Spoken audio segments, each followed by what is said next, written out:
Here we start book reading named Rich Dad and Poor Dad by Robert Kiyosaki. I think understanding the philosophy is just as important as the action. There are many people who want to do instead of think. And then there are people who think but do not do. Explanation ahead, keep listening. Chapter 9, Still Want More. Here are some to-dos. Many people may not be satisfied with my 10 steps. They see them more as philosophies than actions. I think understanding the philosophy is just as important as the action. There are many people who want to do instead of think. And then there are people who think but do not do. I would say that I am both. I love new ideas. And I love action. So for those who want a to-do list on how to get started, I will share with you some of the things I do. In abbreviated form, stop doing what you're doing. In other words, take a break and assess what is working and what is not working. The definition of insanity is doing the same thing over and over and expecting a different result. Stop doing what is not working and look for something new. Look for new ideas, for new investing ideas. I go to bookstores and search for books on different and unique subjects. I call them formulas. I buy how-to books on formulas I know nothing about. For example, in the bookstore I found the book The 16% Solution by Joel Moskowitz. I bought the book and read it in the next Thursday. I did exactly as the book said. Most people do not take action, or they let someone talk them out of whatever new formula they are studying. My neighbor told me why 16% would not work. I did not listen to him because he's never done it. Find someone who has done what you want to do. Take them to lunch and ask them for tips and tricks of the trade. As for 16% tax lien certificates, I went to the county tax office and found the government employee who worked in that office. I found out that she, too, invested in the tax liens. Immediately, I invited her to lunch. She was thrilled to tell me everything she knew and how to do it. After lunch, she spent all afternoon showing me everything. By the next day, I found 2 great properties with her help that have been accruing interest at 16% ever since. It took a day to read the book, a day to take action, an hour for lunch, and a day to acquire 2 great deals. Take classes, read, and attend seminars. I search newspapers and the internet for new and interesting classes, many of which are free or inexpensive. I also attend and pay for expensive seminars on what I want to learn.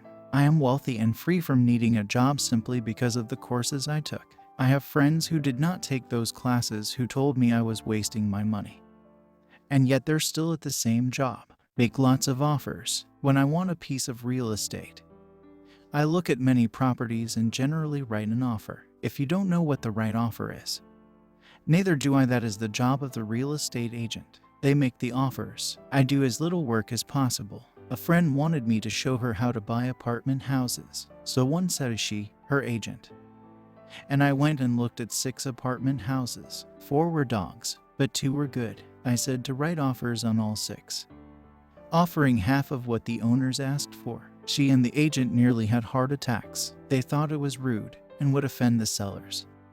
But I really don't think the agent wanted to work that hard. So they did nothing and went on looking for a better deal. No offers were ever made.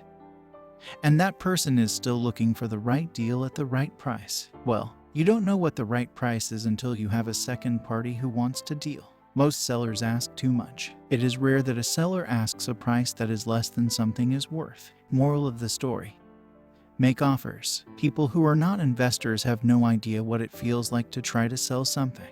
I have had a piece of real estate that I wanted to sell for months. I would have welcomed any offer. They could have offered me 10 pigs, and I would have been happy. Not at the offer, but just because someone was interested. I would have countered, maybe for a pig farm in exchange. But that's how the game works. The game of buying and selling is fun. Keep that in mind. It's fun and only a game. Make offers. Someone might say yes. I always make offers with escape clauses. In real estate, I make an offer with language that details subject to contingencies, such as the approval of a business partner. Never specify who the business partner is. Most people don't know that my partner is my cat. If they accept the offer, and I don't want the deal, I call home and speak to my cat. I make this ridiculous statement to illustrate how absurdly easy and simple the game. So many people make things too difficult and take it too seriously. finding a good deal. The right business, the right people, the right investors, or whatever is just like dating. You must go to the market and talk to a lot of people. Make a lot of offers, counteroffers. Negotiate, reject, and accept. I know single people who sit at home and wait for the phone to ring. But it's better to go to the market. Even if it's only the supermarket. Search, offer, reject, negotiate, and accept are all parts of the process of almost everything in life. Jog, walk, or drive a certain area once a month for 10 minutes. I have found some of my best real estate investments doing this. I will jog a certain neighborhood for a year and look for change, for there to be profit in a deal. There must be two elements, a bargain and change. There are lots of bargains, but it's change that turns a bargain into a profitable opportunity. So when I jog a neighborhood I might like to invest in. It is the repetition that causes me to notice slight differences. I notice real estate signs that are up for a long time.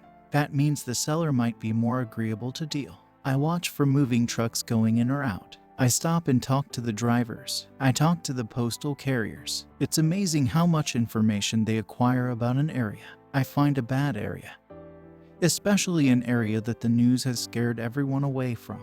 I drive it for sometimes a year waiting for signs of something changing for the better. I talk to retailers, especially new ones, and find out why they're moving in. It takes only a few minutes a month.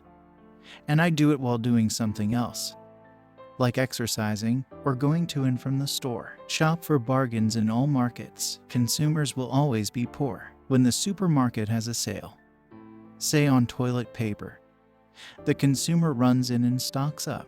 But when the housing or stock market has a sale, most often called a crash or correction, the same consumer often runs away from it. When the supermarket raises its prices, the consumer shops somewhere else. But when housing or the stock market raise their prices, the same consumer often rushes in and starts buying.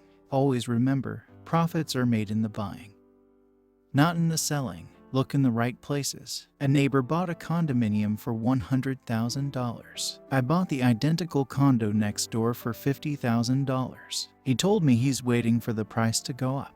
I told him that profit is made when you buy, not when you sell. He shopped with a real estate broker who owns no property of her own. I shopped at the foreclosure auction. I paid $500 for a class on how to do this. My neighbor thought that the $500 for a real estate investment class was too expensive. He said he could not afford the money or the time, so he waits for the price to go up. Look for people who want to buy first, then look for someone who wants to sell. A friend was looking for a certain piece of land. He had the money but did not have the time. I found a large piece of land, larger than what my friend wanted to buy. Tied it up with an option, called my friend, and he said he wanted a piece of it. So I sold the piece to him and then bought the land. I kept the remaining land as mine for free. Moral of the story, buy the pie and cut it in pieces. Most people look for what they can afford, so they look too small. They buy only a piece of the pie, so they end up paying more for less. Small thinkers don't get the big breaks. If you want to get richer, think big. Think big. Retailers love giving volume discounts, simply because most business people love big spenders. So even if you're small, you can always think big. When my company was in the market for computers, I called several friends and asked them if they were ready to buy also. We then went to different dealers and negotiated a great deal because we wanted to buy so many. I have done the same with stocks. Small people remain small because they think small.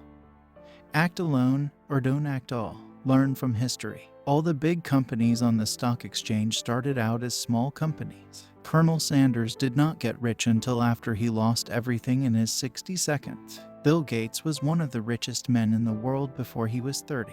Action always beats inaction. These are just a few of the things I have done and continue to do to recognize opportunities. The important words are have done and do, as repeated many times throughout the book. You must take action before you can receive the financial rewards. Act now. This chapter ends here. Next chapter in next video. Keep learning, keep going. Don't forget to like and subscribe for more information.